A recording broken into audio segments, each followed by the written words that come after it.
A jogger runs at a constant speed of 1 mile every 8 minutes in the direction 40 degrees east of south for 20 minutes and then in the direction 20 degrees east of north for the next 16 minutes. Okay, so kunyari, start siya dito. Ito yung starting point niya sa point A.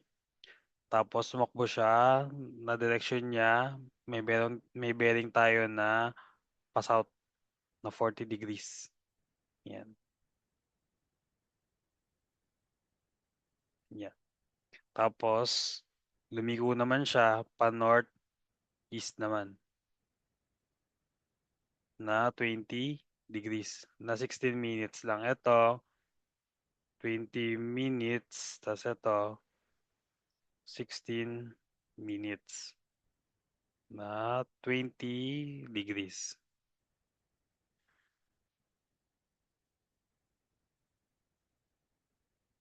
So pinapahanap, approximate the straight line distance from the end point to the starting point. So pabalik. End point to starting point. Napahanap yung distance na yan. Yan. Okay? So to solve this, may nakita tayong triangle ulit. Okay? Binigyan tayo ng time, tapos binigyan din tayo ng speed na 1 mile every 8 minutes. So, pwede natin makuha yung distance, di ba? Kasi nga, velocity times time. So, pwede kong gawin, ito si D1 and si D2. So, for D1, may speed tayo na 1 mile every 8 minutes. Tapos, for 20 minutes. So, cancel, mile na lang yan. So, si D1 mo, that is, ayan, 20 over 8, 2.5 miles. Ayan. Si D2 naman, 1 over 8 times 16. So, 2 miles. Ayan. And then, for the angle, so binigyan tayo dito ng bearing. So, di ba, pwede natin yan ma-transfer dito sa kabilang side. So, ito, magiging 40 degrees din. And then, yung final angle natin between two sides, 40 plus 20, that is 60 degrees. Ayan, so meron tayong tatlong sides, D1, D2, and yun yung X, tapos isang angle. So, gagamit tayo ng cosine law. So, using cosine law, ayan. So, gamitin ko lang dito yung shortcut na mode 2. Okay, kasi dalawang sides, tapos yung gitnang angle. So, 2.5 minus 2 angle 60 degrees, then ups 1 angle theta. Mode 2, 2.5 minus 2 angle 60, ups 1. Ayan. So, that is 2.29 miles. Ayan. So, letter B. Next, the regular box shown in the figure has dimension 8 by 6 by 4. Approximate the angle formed by diagonal of the base and a diagonal of 6 by 4 tas 8 by 6. So, nakalagay shown, no, in the figure kasi walang figure. Pero, binigyan naman tayo ng dimensions. So, technically, pwede natin madrawing yung rectangular box na yan. So,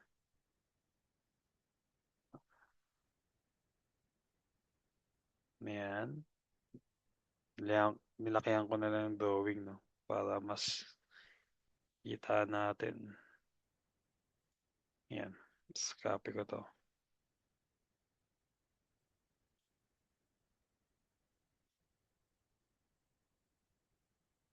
Ayun.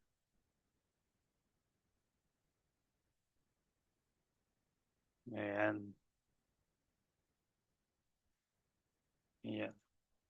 So, dimension niyan, 4, 6, tapos 8. Ayan. Ikaw na bahala, depende kasi sa'yo sa pag-drawing mo. Pero obviously naman, ito yung mga pinakamahaba eh. So, 8 yan. Tapos ito yung may second, 6, tapos ito 4. Ayan. So, una muna, diagonal ng base 8 by 6. So, 8 by 6. So, sino ba yan? Ito, di ba? Same din naman to kung lilipat ko sa baba. Ayan. 8 by 6. Kaso base, no? So, pwede mong gawin. Ito yung 6 na lang. Tapos ito na lang yung 4. Ayan. Pwede naman palitan niya. Walang problema. Ayan. Okay. So, 4 na magiging height natin. Then, yung width, 6. Ayan. So, connect ko yung diagonal. Ayan. So, yan yung diagonal ng 8 by 6. Tapos, next naman, diagonal ng 6 by 4. So, ito. Ito na yung 6 by 4 natin eh. Oh. So, connect ko yung diagonal nila. Ayan. Ayan. Tapos, pinapanap yung angle between dito sa dalawang yan. Ayan. Okay? So, pwede kong makuha yung mga diagonals na yan. So, si D1, syempre, ano na naman yan? Pythagorean. Diba? 8 by 6. So, ito yung D1 natin. So, for D1, that is square root of 8 squared plus 6 squared. Yan. Mode 1, square root of 8 squared plus 6 squared. Yan, 10. For D2 naman, 4 by 6. Ayan. 6, 4. Tapos, ito yung diagonal niya. Another hypotenuse na naman to. Gamit naman tayo ng Pythagorean formula. Square root of 6 squared plus 4 squared. Ayan. Ito, pakita ko na lang. Gawin ko yung 4. Ayan. 2 square root of 13. Ito na lang, no? Para mas exact. Or pwede mong i-store. Ayan. Then, para makuha mo yung angle na yan, kailangan ko to. Yan. Ito naman yung diagonal ng, ito is yung diagonal of 8 by 4. Ayan. Tapos, kasi pag nakita mo yan, nakakreate ka ng triangle with 3 sides, no? Ito si D3 to eh. Yan. Tatlong sides na yan. So, tatlong sides, tapos angle sa gitna. Gamit naman tayo ulit ng cosine law. Ayan. So, for D3, ano to? 8 by 4, no?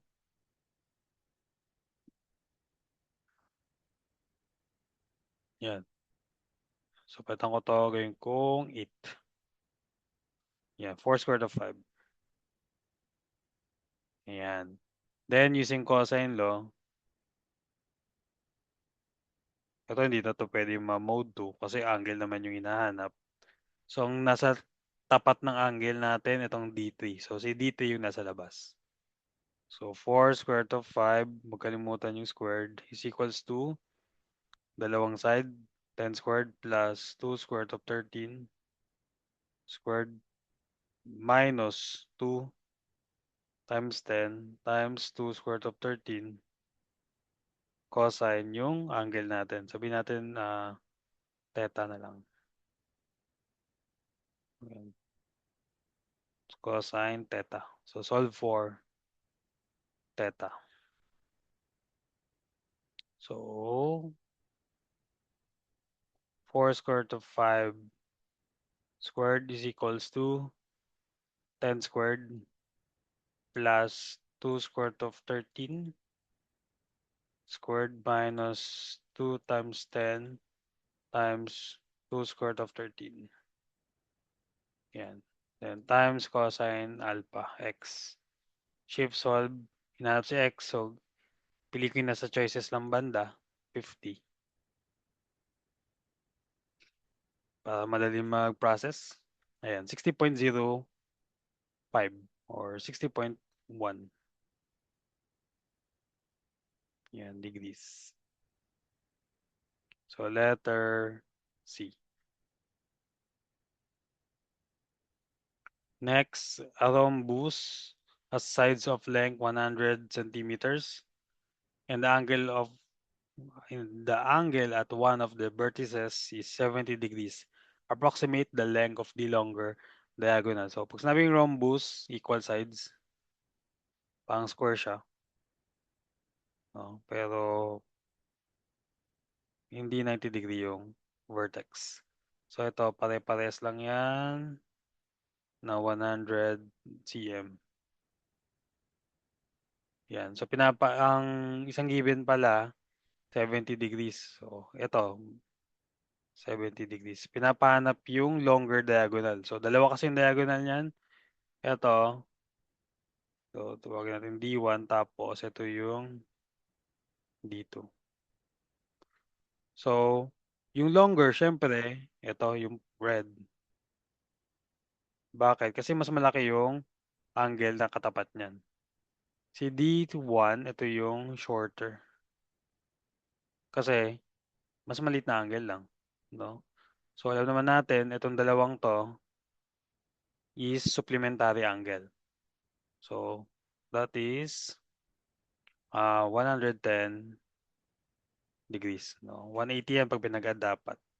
So, 180 minus 70, that is 110.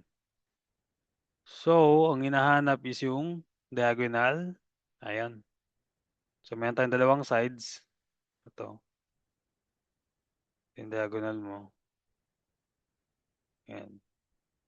100, 100, tapos dito. Tapos 110 degrees. So, gamit naman tayo ulit ng cosine law. Tapos, given yung dalawang side, nasa gitna yung angle. So, pwede tayo mag-mode 2. Yan, mode 2 ulit. Namin pa nagagamitan, no? Si mode 2. Ayan. So, mode 2, 100 minus 100, angle 110, ups 1. Yan. So, 163.8. Yan. Centimeters. So, that is letter D. Next, number 4. Ayan na. May pang-astronaut na tayo dito. The distances between Earth and nearby planets can be approximated using the phase angle alpha as shown in the figure. So, ito. Ayan. Suppose that the distance between Earth and the Sun is 93 million miles. Ito, yung distance niya, 93 million.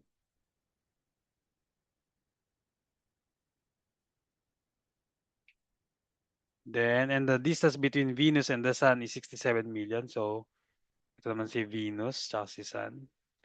63 million. Ayan. Approximate the distance between Earth and Venus. So, ito pinapahanap sa atin. You know. Ayan. Sabihin natin X. When alpha is 34 degrees. So, if 34 degrees daw yan. So, again, cosine law ulit tayo. Tatlong sides yung involved, then isang angle. Tapos nasa gitna pa ng given. So, mode 2 ulit. So, 93 minus 63. Tinanggal ko na lang yung million, no? Kasi redundant na naman. Angle 34 degrees. Then, ups 1. So, 93 minus 63. Angle 34. Ups 1. Ayan. 53. Ay, 67 pala. Hindi pala 63. 67.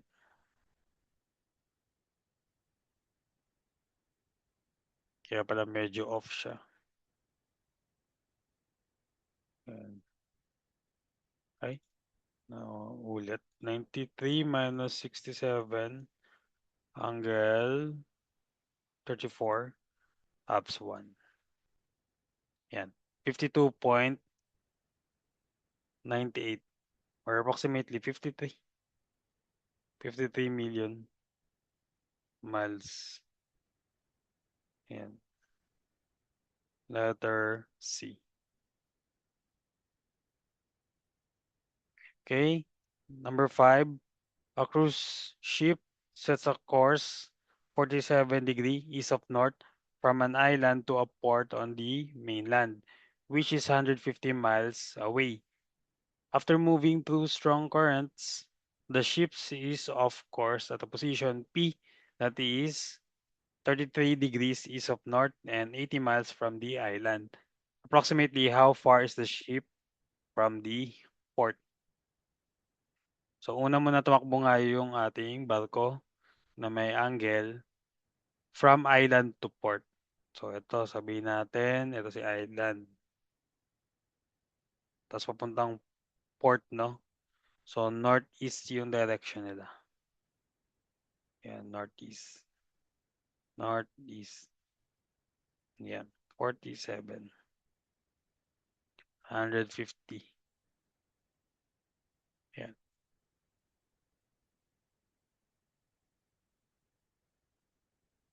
Then 80 miles na. Ay, 150 pala. 150 miles.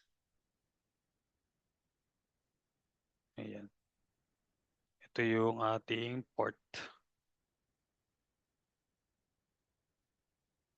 And then, after moving through strong currents, so, ayan, dahil nga maalon, so, na-off course siya. So, meaning, hindi diretso yung takbo niya. So, napunta siya sa 33 degrees. Yan. So, ito yung actual na takbo niya. 33 na. Kanina, wait lang. Putayin natin yan. Hindi ko nalagay yung angle. 47 to, di ba? 47. Ngayon naman 33. Yan, papunta dito sa point P. Tapos, ang natakbo niya na 80 miles. Yan. Ang angle niya, 33 degrees. Yan. Then, approximately, how far is the ship from the port? So, pinapahanap yung distance ng ship papunta dun sa may port. Ito. Yan. So, ano naman to? Cosine law ulit, no? Tatlong sides, tapos angle sa gitna. Pero tignan mo yung angle na gagamitin natin. So, ito, yung 47, ayan, from north. Si 33 from north din. So, kailangan ko itong nasa gitna. So, 47 minus 33. Yan. Ilipat ko nga ito para mas makita. Yan. Yan. 47 minus 33, that is 14 degrees. Yan. So, nasa gitna ulit ng given. So, mode 2 ulit to. So, x equals to 80 minus 150 angle 14 degrees ups 1. 80 minus 150 angle 14 ups 1. 74.92. 74.92 miles. Yan. So, letter D.